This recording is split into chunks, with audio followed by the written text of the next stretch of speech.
Doctor గారు, cigarette smoking వల్ల పురుషులలో ఎటువంటి వ్యాధులు వస్తాయి? మా ప్రేక్షకులకు తెలియజేయరా? నమస్తే అండి.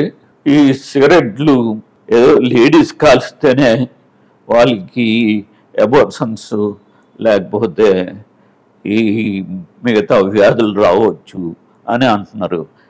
అట్లాగే మరి మగవాళ్ళకి పర్వాలేదా అంటే వాళ్ళకు కూడా ఈ సంతానం లేమి అంటే ఇప్పుడు వాళ్ళకి పిల్లలు పుట్టకపోయే పరిస్థితి, వీర్య కణాల్లో ఈ వ్యాధి సంభవించి వాళ్ళకి ఈ పిల్లలు పుట్టకుండా ఉండే పరిస్థితి ఏర్పడుతుంది.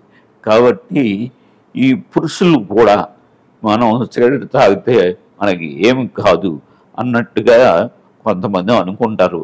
కానీ పురుషులేంటి స్త్రీలేంటి డెఫినెట్గా ఈ పొగాకు దాని పదార్థాలు వాడటం వల్ల తప్పనిసరిగా వ్యాధిగ్రస్తం కావటం అనేది తప్పనిసరి. అది ఇప్పుడు ఇమీడియట్గా కాకపోయినా కాలక్రమేణా ఈ వ్యాధులు సంక్రమించే అవకాశం ఉంది.